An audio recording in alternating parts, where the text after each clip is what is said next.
বিসমিল্লাহির রহমানির রহিম। প্রচণ্ড গরমে একদিন পর বাসা থেকে বের হলাম, মানে ছাদে আসলাম। এই তীব্র গরমে জনজীবন বিপর্যস্ত অবস্থা আছে।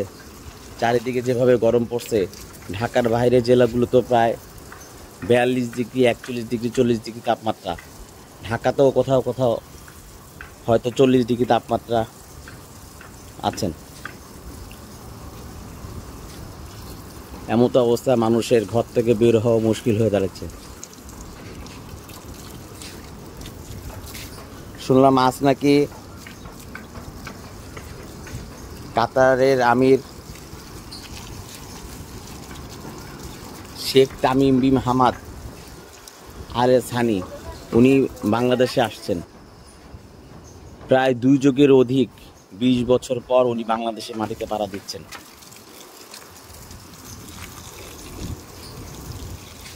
এই হাসিনা সরকার চারবার ক্ষমতা জোর করে দখল করার পর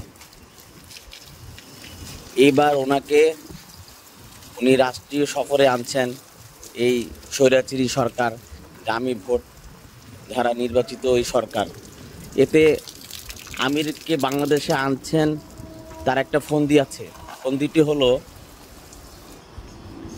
বাংলাদেশের একটি রাস্তা এবং পার্কের নামকরণ করিয়ে ওনাকে খুশি করিয়ে ওনার কাছ থেকে 1 বছরের বাকিতে পার্ক এবং রাস্তার বিনিময়ে তার কাছ থেকে তেল বাকিতে চাইবেন। দেয় না দেয় কিনা এটা তার মধ্যে। তবে আমি মনে করি, আপনারা হয়তো জানেন না বা অনেকে জানেন, আরব দেশগুলোতে শুধুমাত্র কাতারেই আমাদের বাংলাদেশি প্রবাসী ভাইরা প্রায় 4.5 লক্ষ বাংলাদেশি ভাইরা ওখানে কাজ করছেন। আমি বিদেশে ছিলাম। আমি বিদেশে থাকা অবস্থায় যতটুকু উপলব্ধি করেছি যে বাংলাদেশ যদি কোনো কারণে পররাষ্ট্রনীতিতে কোনো দেশের সাথে চুক্তি হয়, চুক্তিটি যদি ওইরকম না হয়, তাহলে যারা প্রবাসে থাকে তার অনেক লজ্জিত হয়। মানে 4.5 লক্ষ বাঙালি কাতারে কর্মজীবনে আছেন। আজ কাতারের আমিরকে দেশে আনিয়ে তার নামে একটি পার্ক এবং একটি নাম রাস্তা তাকে খুশি করে দিয়ে তার কাছ থেকে 1 বছরের তেল বাংলাদেশ সরকার বাকিতে চাবে। এটা আমাদের জন্য, বাংলাদেশের জন্য একেবারে লজ্জাজনক। এবং সে দেশে প্রবাসে যারা কর্মস্থলে আছেন তাদের জন্য বরং লজ্জাজনক। ছোটকাল থেকে যে জিনিসগুলি শুনেছিলাম যে আরব দেশগুলিতে যারা কাজ করেন তারা নাকি আমাদেরকে মিসকিন এবং একেবারে নিচু লেভেলের হিসাবে তারা মানে আখ্যায়িত করেন। এখন কি অবস্থা আমি জানি না। এখন অনেক বাংলাদেশের ওখানে ব্যবসা করছেন, অনেকে ভালো অবস্থা আছেন, অনেক বড় বড় ব্যবসা করছেন। সৌদি আরবে আমার অনেকের সাথে পরিচয় আছে। আগের থেকে অনেকটুকু ডেভেলপ হয়েছে আমাদের বাংলাদেশে ভাইদের, যারা ওইখানে যে প্রবাসী গিয়ে কাজকর্ম ফাঁকে ব্যবসা বাণিজ্য করে ইতিমধ্যে ইস্টাবলিশ হয়েছেন। তাদের জন্য আজকে বাংলাদেশের নামটা হয়তো উজ্জ্বল। কিন্তু আরবরা বরাবরই আমাদের বাংলাদেশকে একটু অন্যভাবে দেখেন। তার মধ্যে এই স্বৈরাচারী সরকার হাসিনার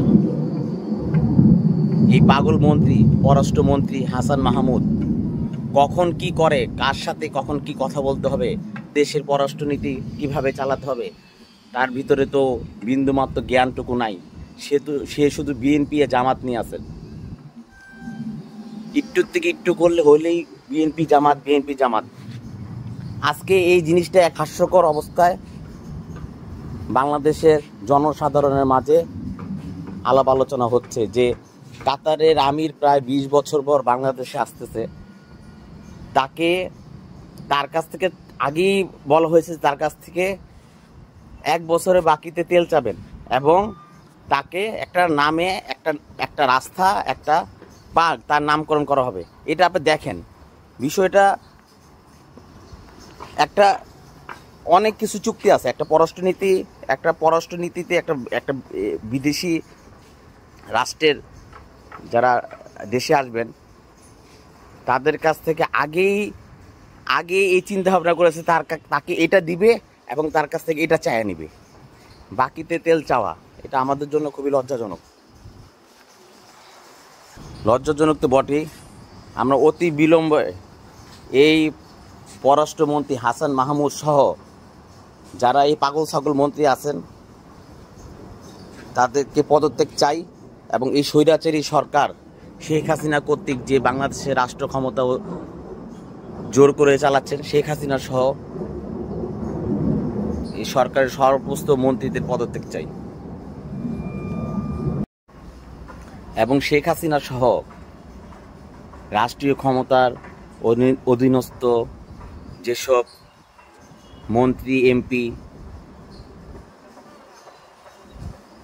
দায়িত্বে আছেন, যারা দামি ভোটে নির্বাচিত মাধ্যমে এই সরকার জোর করে দখল করে আছেন, তাদেরকে অতি বিলম্বে পদত্যাগ চাই।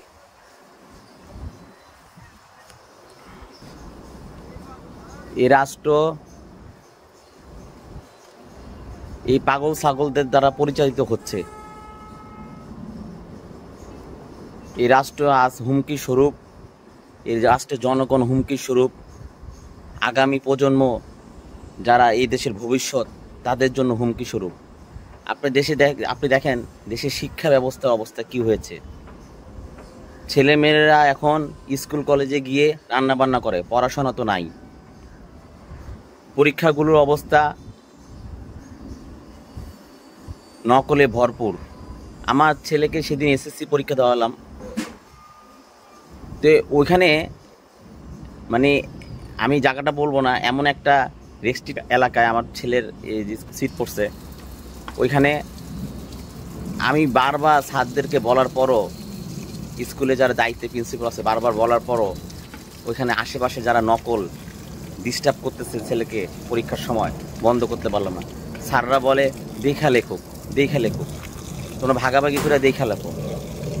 এই যে অবস্থা, শিক্ষা অবস্থা আজকে আপনি দেখেন ঢাকা ভোট যারা যে সার্টিফিকেট যারা দেয় তারা আজকে করাপ্টেড।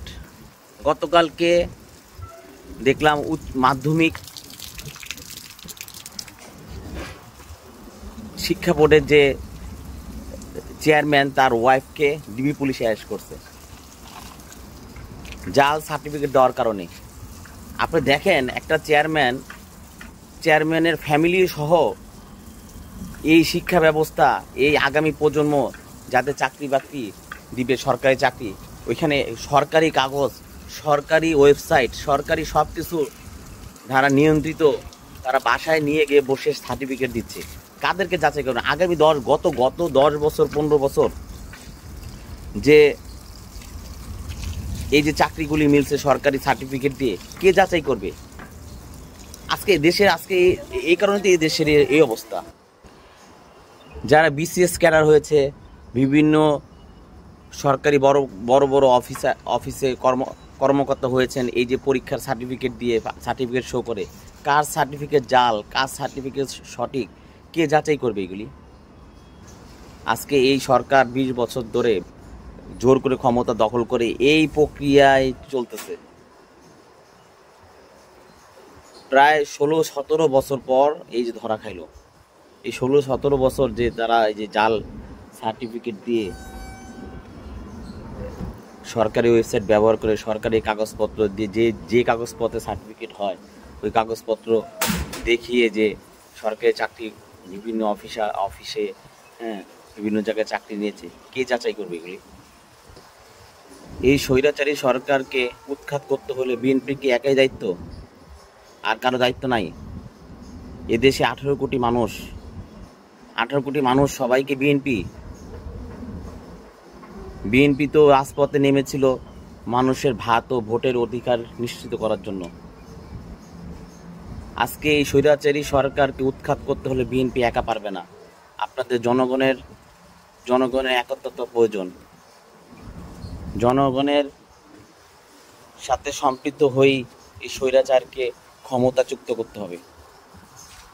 তা না হলে এদেশে মানুষ এবং আগামী প্রজন্ম, আগামী শিক্ষা ব্যবস্থা, বর্তমান শিক্ষা ব্যবস্থা সব কিছু ধ্বংস হয়ে যাবে এবং হয়েছেও।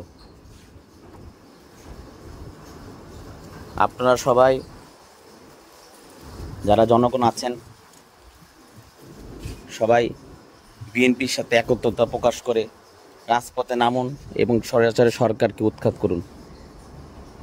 তা না হলে বহির্বিশ্বে এ দেশের মর্যাদা তো ক্ষুণ্ণ হয়েছেই, যে আজকের হাসান মাহমুদের মতো যে আমিরকে এনে তার কাছ থেকে 1 বছরের তেল বাকি নিবে, বিনিময়ে তাকে একটি রাস্তা এবং পার্ক তার নামকরণ করা হবে।